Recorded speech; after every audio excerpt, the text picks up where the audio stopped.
Gen Z's like, they want something done. They're on TikTok. They're, whatever, Snapchat, whatever they're doing. So I think I'm excited. I'm excited about this generation. They're brilliant. They're really smart. They're really sharp. They're quick. And they're not quick about like their own things. They're quick about the world around them. They're very much aware of what's happening and what's going on.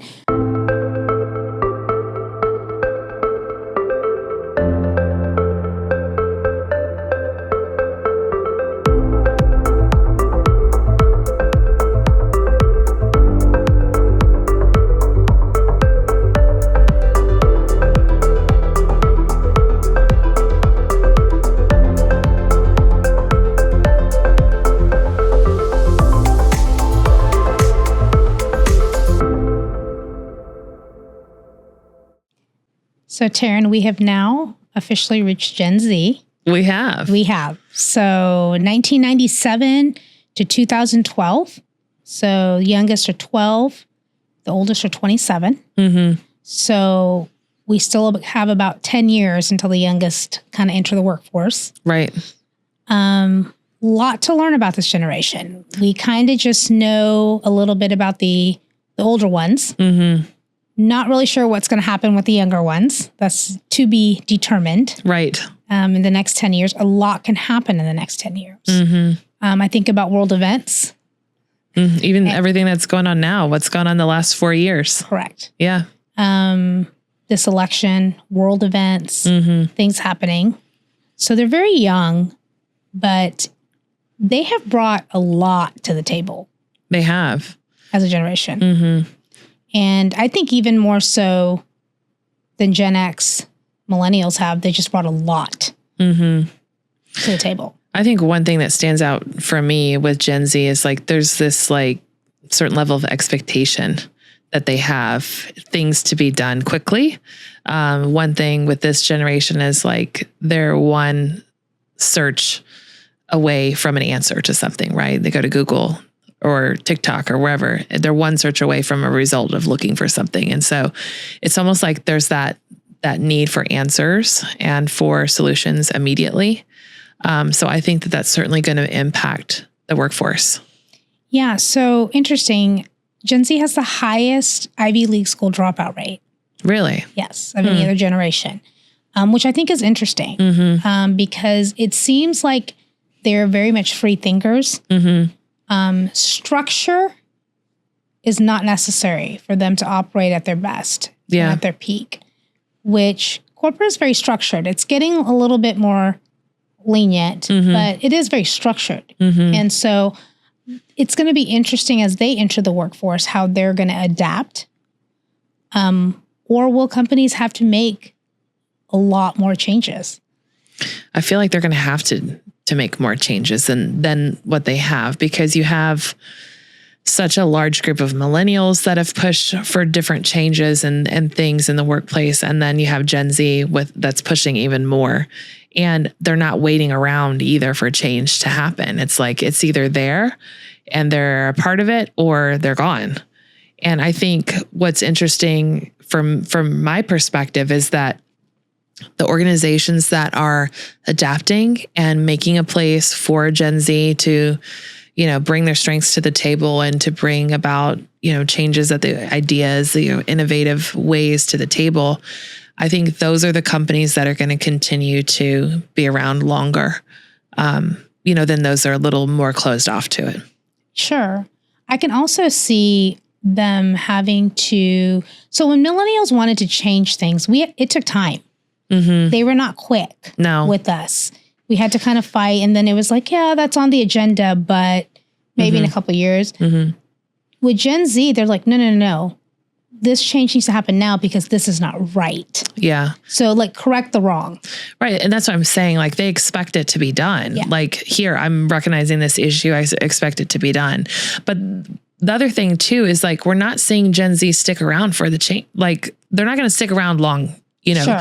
So they expect it to be done. And I think that this can hurt companies as well. Like if they're taking their time to implement changes that need to be made, they're missing out on the talent pool. Right. And so they're losing employees that are going to, go do their own thing or job hop. And so I think companies are having a harder time with their retention because of that. Yeah. And I think also as well is they are even, I think, and even in a way more driven about work-life balance. You know, we fought for it because we didn't have it in the beginning. But even with them growing up with technology their whole life, they still are like, no, I'm not letting you own me. So you see that, and I think it's healthy, and I think it's great. I think a lot of things they're advocating are going to be healthy for the well-being of people in general. They push mental health. That's what I was just getting ready to say. Yeah, they push mental health. They've had to. I mean, I think millennials have as well, but not to what, you know, Gen Z is, because I think it's so needed. Well, it was still a little bit taboo for us too. Yeah. You know, like it wasn't openly talked about. It was looked down upon. Now you see people on TikTok, well, I just had a panic attack, or I'm feeling really depressed. They're very open about, and I think it creates a healthy culture to create a conversation around what could be really hindering you from working well, personal life, where we've always tried to separate personal life and work. Now it's kind of the same thing because they are doing what they love to do. Yeah. So I think that's interesting too. Now the youngest is still 12. So I can see a big difference in the beginning of Gen Z and the end of Gen Z. Well, sure. Yeah. I mean, I feel that way about millennials too. Yeah. But yeah. There's still a lot because they're young. And if you look at as a 12-year-old, like what are the different things that they've experienced? You know, there's still so much to be experienced, and everything that's happened. Like I said, even in the last 4 years, like think about them in elementary school, like the impacts of COVID and communication and what I mean, that's impacted that generation majorly. Sure. And especially Alpha coming after Z. Yeah. Gen Z. And also I think what that did to them as far as seeing the world, valuing family, staying home. I mean, COVID did a lot of things to people, like being home with your family. And that was like a shocker for many people. Yeah. Like there was a lot of things, and I think journeys people went on just internally and personally that made them change their whole perspective. And we saw it post-COVID. Yeah. You know, you saw a lot of people start side businesses during COVID and all these other things. People were pursuing passions because, you know what, there wasn't all the busyness of life. You know, I mean, I was thriving during COVID. Everything was canceled. Nobody was getting married. There was no baby showers. None of the things that you had to drive by on baby showers. Like, I know. Yes, I remember that. I remember like having balloons and like a sign out the window. Yeah. And like, even like the kids that didn't get high school graduation, like birthday parties was like drop off presents. Yeah. Which is sad. Yeah, it is. And you know, your college experience was robbed from you. Yeah. Graduations and things like that. So that is going to affect them. That is going to affect them and changes. And they saw what happened during COVID. So I think that is going to make a big change in them. I'm interested to see in what direction those people will take a company. Yeah. And how quickly that's going to happen. Because, or if corporations are actually going to fight back, and how long are they going to actually fight back? You know, like you can keep millennials there probably, but even the younger millennials are more on the Gen Z side too, in that innovation factor. I'm interested to see what's going to happen if the economy slows down and how that's going to affect them. Yeah. I mean, I think it's of course going to affect everybody, but I think for Gen Z, I mean, you've got folks that are savvy, they're innovative, and they know how to get things done quickly. And so I think it's definitely going to impact. Even the initiatives they do on social media. Oh, yeah. When they're championing a cause, they go to social media. They have a platform of people in the world, and they are heard. So they're like the first generation that's really completely been heard. Yeah. They've been heard. And so I think because that's there, they know that freedom and the power of that influence. That's what I was just thinking. Yeah. Like they're the first generation of like influencers, really, aside from, you know, like sports stars and actors and things like that. But they've really created an influence with social media and created a following. And so they have the ability to make an impact quickly and broadly, globally even. Yeah. I don't know if you noticed this in the last Met Gala. There was like this whole thing that they pushed on TikTok and social media where they're canceling celebrities for not bringing up a cause. or using their platform to bring awareness to a cause. Sure.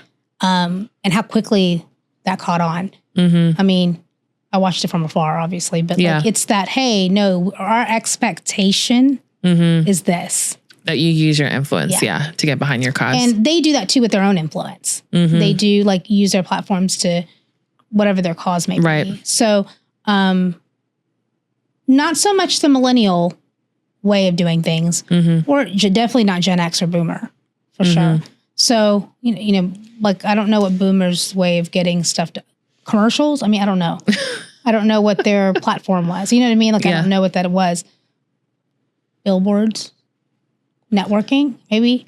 Yeah. But Gen Z's like, they want something done. They're on TikTok. They're, you know, whatever, Snapchat, whatever they're doing. So I think I'm excited. I'm excited about this generation. They're brilliant. They're really smart. They're really sharp. They're quick. And they're not quick about like their own things. They're quick about the world around them. They're very much aware of what's happening and what's going on. Maybe a little quick sometimes to judge the situation. I think sometimes I always tell people, hey, gather some more information before you're making assumptions about things. So I find myself telling my Gen Z friends that a lot. Yeah. Well, this is what's going on. I was like, well, that's a headline. Let's dig a little deeper.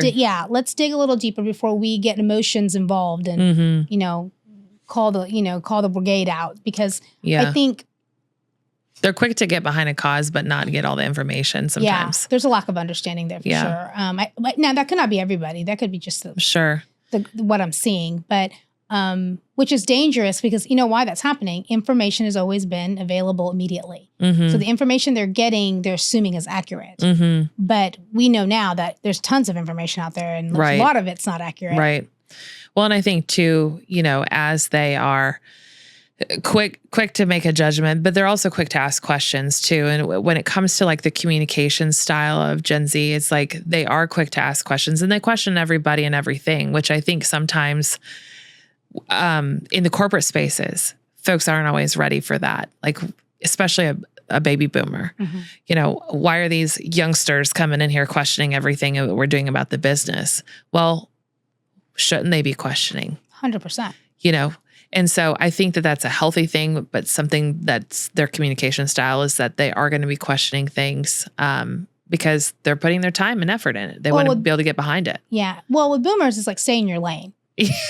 And it's like, no, we're not dedicating time and our gifts and our talents to something that it's like just a company name.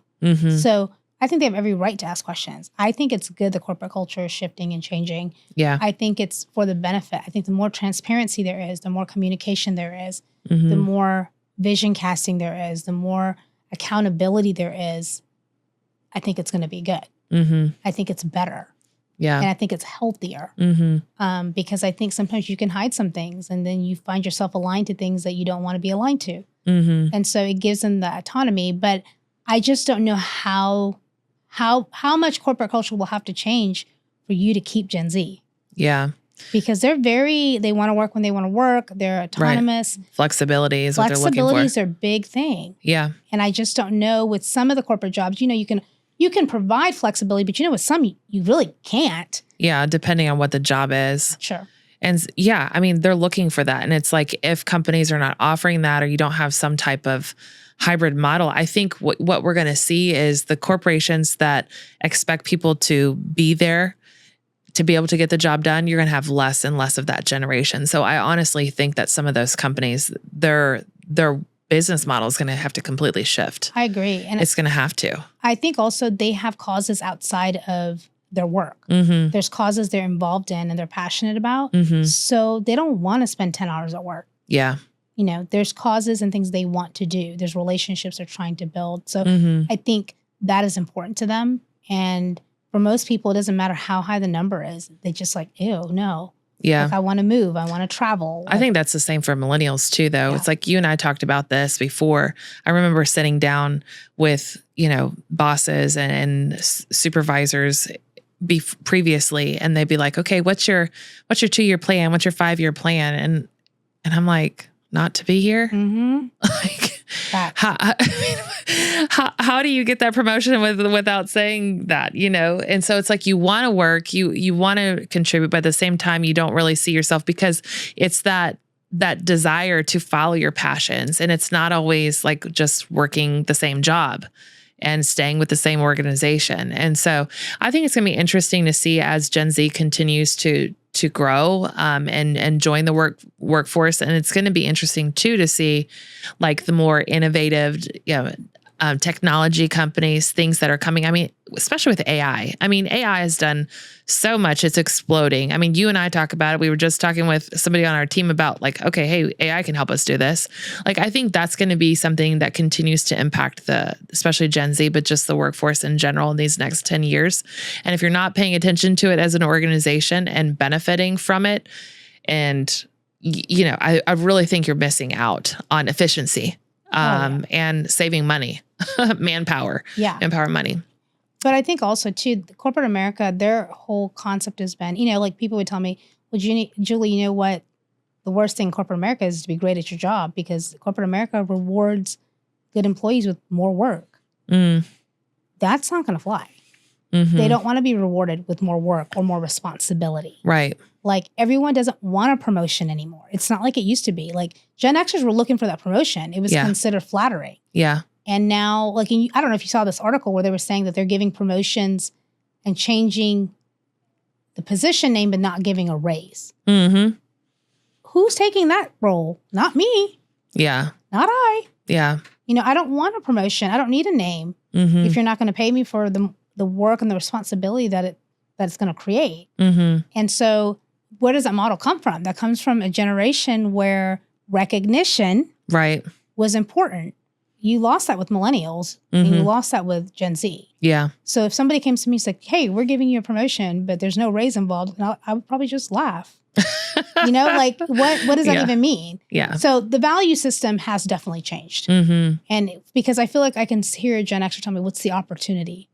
Opportunity for what? For them to take advantage of me? Or because that's what it sounds like. Mm-hmm. So companies are going to have to, there's going to be more accountability. They're going to, they're going to have to, or they're going to rearrange their entire company to operate without a generation. Right. That's what I'm saying. That's what my point earlier is. I think if they don't, like, they're not going to be around anymore. Like some of these organizations will be no more unless they completely change their business model, their employee, like the whole structure has to change. Because if they're not willing to create a space for that flexibility for the next, for the generations to follow, then, I mean, it's going to fold. Yeah. So we've talked a lot about different generations. We've talked about baby boomers. We've talked about Gen X. Why do I'm so sorry, Gen Xers. Generation. I didn't mean to do that. Gen X, millennials, us, and Gen Z, and then of course you've got Gen Alpha. As my kiddos fall in the Gen Alpha, and I think the corporate space, our communication, like everything's going to continue to evolve. And I think what you and I's goal is just talking about the generations is to help bring some awareness of those around us, those that we work with, family members, extended family members, neighbors, just to understand like what are the lenses that people have, how they're viewing the world, and how can we communicate better, and what can we learn from one another. But I feel like there could be so much more that could be said about each generation. But the reality is that there's a lot to learn from everybody. Yeah, I think you're missing an opportunity if you don't take the time to really just sit down and get to know and see what you can actually learn and hear, and just spend some time listening to people, and maybe not talking so much, but like listening. Yeah. Because a perspective from somebody can really change the way you're viewing it, because you're viewing it from your own perspective, and there's a different lens. That's so good. Yeah. So I think that's important, and that's just the type of culture we're trying to cultivate here with having open conversation based off of that. Yeah, taking time to listen. That's so important. I think that's what our conversation with Pursuit of Me is. taking time to understand and pursue ourselves, but also understanding communication, and how we can better that, how we can create a better space for communication. But this has been great. I've loved talking about generations with you. I've learned a lot. Yeah, it's a fun series. It's been really fun. So I'm thinking that we'll probably be here in 10 years talking about what Gen Z has done and what Alpha's doing. Yeah. So I'm looking forward to that. Yeah, me too. It's going to be good.